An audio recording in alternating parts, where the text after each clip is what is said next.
Hello and welcome. I'm Arvind Kumar, and you're watching Manifest Mind USA. Let's talk about one of the most powerful principles of success: organized planning, the bridge between your dreams and your destiny. You see, desire is the starting point, but without a plan, it's just wishful thinking. A burning desire must be transformed into a plan of action, a blueprint you follow with discipline and faith. Whether you want to start a business, change your life, or achieve financial freedom, you need a clear plan, a definite goal, and persistent steps.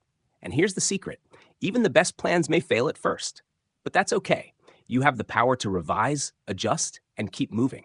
Failure is not defeat, it's feedback.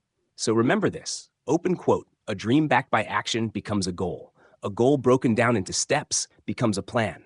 And a plan backed by belief becomes reality. Start today. Make a plan. Take action.